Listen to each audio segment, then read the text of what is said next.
Good morning, students. Solve problem number 7, page number 39. 39 पान काढायचे पा. Sapre and Atre are partners sharing profits and losses equally. Ratio equally आहे एकास एक. From the following trial balance and adjustments, prepare trading and profit and loss account for the year ended 31st March 19 and balance sheet as on that date. आता तिन्ही पण account करायचे. कालच्या गणितात फक्त दोनच अकाउंट होते नाही का, प्रॉफिट अँड लॉस आणि बॅलन्स शीट. आता आपल्याला तिन्ही अकाउंट करायचे, trading account, profit and loss account आणि बॅलन्स शीट आखून घ्यायचे. ट्रेडिंग अकाउंटच्या डेबिटला माहिती आहे तुम्हाला. आता डेबिटला to opening stock, to purchases, credit बाजूला बाय सेल्स आणि 2-3 ओळी सोडून बाय क्लोजिंग स्टॉक आणि क्लोजिंग स्टॉक ॲसेटला लिहून ठेवलं तरी चालेल. पहा पेज नंबर 39वरचं गणित आपण समजून घेऊ. ॲडजस्टमेंटचे टिकमार्क करून घ्यायचे. पाठीमागच्या पानावर ॲडजस्टमेंट आहेत. क्लोजिंग स्टॉकचे टिकमार्कची गरज नाही. लँड अँड बिल्डिंगचं डेप्रिशिएशन आहे, मशिनरीचं आहे. डेटर्सवर ॲडजस्टमेंट आहे तिसरी. चौथी ॲडजस्टमेंट पुन्हा डेटर्सवर आहे. लक्षात ठेवायचं या गणितामध्ये 1 आणि 2 ॲडजस्टमेंट सोडवायला चौथी आधी सोडवायची, नंतर तिसरी सोडवायची, त्यांना ठेवायची. त्यानंतर कॅरेजवर आहे. त्यानंतर क्रेडिटर्सवर आहे, परचेसेस आणि सेल्सवर, म्हणजे 4 नंबरचे ॲडजस्टमेंट सेल्स आणि डेटर्सवर आहे. त्यानंतर 6 नंबरची क्रेडिटर्स आणि परचेसेसवर आहे. चला आपण सुरू करूया. मी सांगतो पटपट, तुम्ही ते मांडायचं आहे आता डिटेलमध्ये. पहा आपण सुरू करू. सन्ड्री डेटर्स ॲसेटला, त्यानंतर परचेसेस ट्रेडिंग अकाउंटच्या डेबिटला, रिटर्न्स 800 ट्रेडिंग अकाउंटच्या क्रेडिटला सेल्समधून वजा करायचं, ध्यानात ठेवाय. त्यानंतर ओपनिंग स्टॉक ट्रेडिंग अकाउंटच्या डेबिटला 1 नंबर्स लिहिलेले आपण. Land and building asset, carriage, नुसतं कॅरेज शब्द आलं ट्रेडिंग अकाउंटच्या डेबिटला, ॲडजस्टमेंट आहे इनर कॉलमला घ्या. Rent rates and taxes profit and लॉसच्या डेबिटला, इनडायरेक्ट एक्सपेन्सेस आहे, अप्रत्यक्ष खर्च. ड्रॉइंग सप्रे आणि आत्रे, लायबिलिटी बाजूला कॅपिटलमधून, त्यांचे कॅपिटलमधून लेस करायचं. सॅलरीज प्रॉफिट अँड लॉस अकाउंटच्या डेबिट बाजूला लिहायचे का. सॅलरी प्रॉफिट अँड लॉस अकाउंटच्या डेबिट बाजूला. त्यानंतर बॅड डेट्स प्रॉफिट अँड लॉसच्या डेबिटलाच. मशिनरी ॲसेट बाजूला. आता इथं मशिनरीमध्ये कालच्या गणितात दिलं तसं आहे. 25,000 addition on 1 October 18 rupees 10,000. October ते मार्च 6 महिनेच. ऑक्टोबरला त्यांनी 10,000चं घेतलेलं आहे, याच्यावरती 6 महिन्याचं डेप्रिशिएशन येईल. आणि मग 25मधून हे 10 गेले म्हणजे 15,000वर पूर्ण येईल 12 महिन्याचं. त्यानंतर ॲडव्हर्टाइजमेंट प्रॉफिट अँड लॉसच्या डेबिटला, प्रॉव्हिडंट फंड इन्व्हेस्टमेंट ॲसेटला लिहायचं आहे पहा. झाले डेबिट बाजू. आता क्रेडिट बाजू पहा.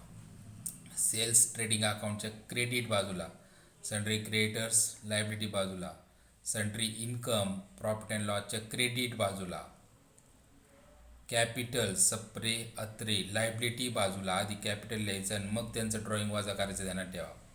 प्रॉव्हिडंट फंड लायबिलिटी बाजूला.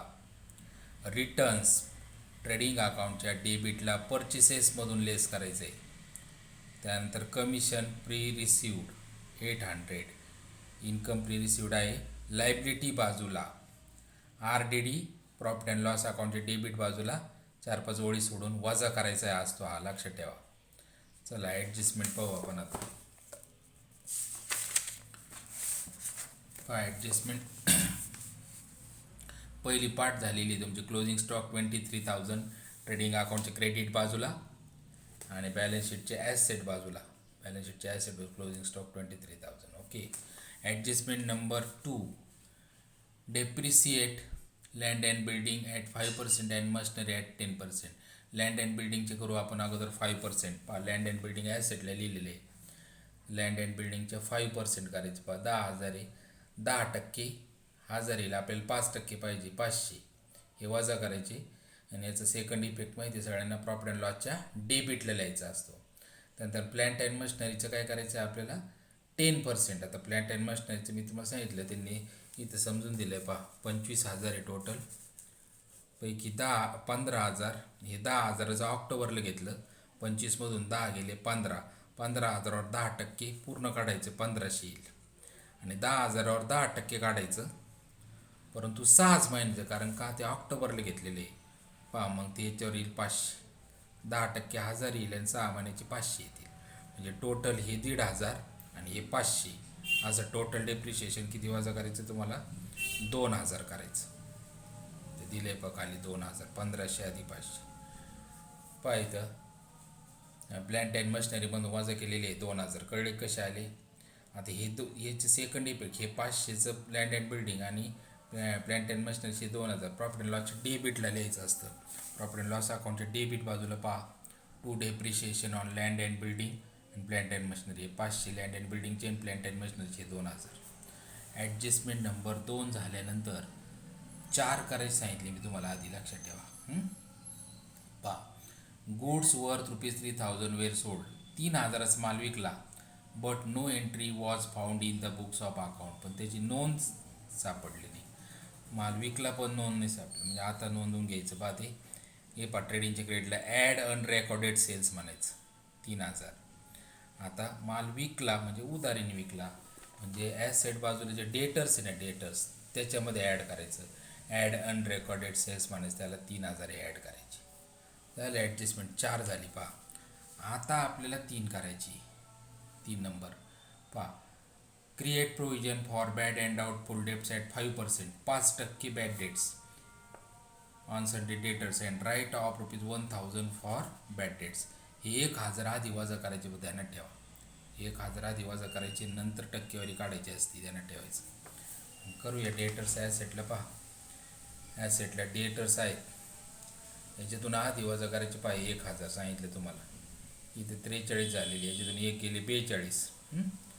त्यानंतर हे 1,000 प्रॉफिट अँड लॉसच्या डेबिट बाजूला लिहायचे. प्रॉफिट अँड लॉस अकाउंटच्या डेबिट बाजूला टू बॅड डेट्स पहा इथे लिहिलेले आहे. टू बॅड डेट्स ओल्ड 1,000 घेतलेले आहे. आता ही जी रक्कम राहिली ना, 43मधून 1 गेले, या 42,000वर 5% काढायचं. पहा, 10% येईल 4,200, आपल्याला 5% पाहिजे, 2,100 येईल. 2,100 वजा करायचे. हे 2,100चा सेकंड इफेक्ट प्रॉफिट अँड लॉसच्या डेबिटला हे बघ इथे घेतलं आहे. To add new RDD. पहा, हे 2,100 ही बॅलन्स याला दिलेली आहे आपल्या ट्रायल बॅलन्समध्ये. त्यानंतर हे ॲडजस्टमेंटमधले हे आत्ताचे 5%ची बेरीज केली 4,100, आणि हे क्रेडिटला होती ना, ट्रायल बॅलन्सच्या क्रेडिटला ओल्ड RDD म्हणतात त्याला. हे 400 वजा करायचे ना, आता बाहेर लिहायची. ॲडजस्टमेंट नंबर 3 संपली आपली ॲट अ टाईम, आणि 4 पण झाली. आता 5 नंबर पहा. 5 नंबरमध्ये काय सांगितलं आहे? आउटस्टँडिंग कॅरेज ₹500, म्हणजे आउटस्टँडिंग एक्सपेन्स आहे, कॅरेजमध्ये ॲड करायचं. पहा, ट्रेडिंगच्या क्रेडिटला ट्रेडिंगच्या डेबिटला लिहिलेले आहे, कॅरेजमध्ये ॲड आउटस्टँडिंग 500. आणि याचा सेकंड इफेक्ट लायबिलिटी बाजूला. लायबिलिटी बाजूला पहा, कॅरेज घेतले, आउटस्टँडिंग एक्सपेन्सेस कॅरेज, हे 500 लिहिले पहा. त्यानंतर adjustment last, goods worth ₹8,000 were purchase on 31 March. 31 मार्चला माल खरेदी केला पहा 19, and included in the closing stock. Closing स्टॉकमध्ये शिल्लक मालच समाविष्ट आहे, but not recorded in the books of account. थोडक्यात ही सेल्स सारखंच आहे, मग जी ॲडजस्टमेंट होती ना 4, तसं फक्त हे परचेस आहे. पहा, ट्रेडिंग अकाउंटच्या डेबिटला लिहिलेले आहे परचेसेस, त्याच्यात ॲड करायचे. ॲड अनरेकॉर्डेड परचेसेस म्हणायचं, 8,000 ॲड करायचे. नंतर हे 73 होती, आणि हे रिटर्नची वजा केलेली आहे मगाशीच.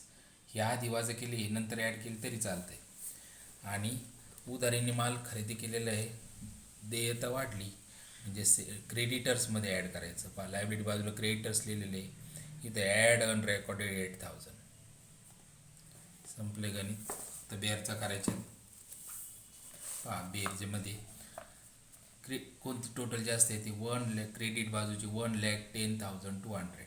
1,10,200, 1,10,200, 18,000, 71,500 आणि 1,700ची बेरीज करायची आहे. 3 अंकाची बेरीज केल्यानंतर 1,10,200तून वजा करायचे. जो फरक येईल त्याला म्हणायचं ग्रॉस प्रॉफिट कॅरीड डाऊन 19,000. हा आला 19,000. हा ग्रॉस प्रॉफिट घ्यायचा आपल्याला प्रॉफिट अँड लॉस अकाउंटच्या क्रेडिट बाजूला by gross profit brought down 19,000. By gross profit brought down 19,000. आता प्रॉफिट अँड लॉस टॅली करायचं, पाहायचं कोणती बाजू जास्त. इथं पण इन्कम जादा येते 21,000. आता 3,200 पासून 4,000 ती सगळ्यांची बेरीज करायची आणि ती 21मधून वजा करायची ती बेरीज.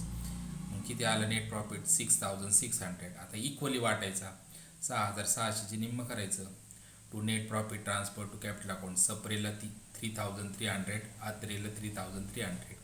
हा नेट प्रॉफिट लाईटली बाजूला कॅपिटलमध्ये ॲड करून टाकायचा. हे ड्रॉईंग वजा करून नंतर खाली ॲड केला तरी चालेल.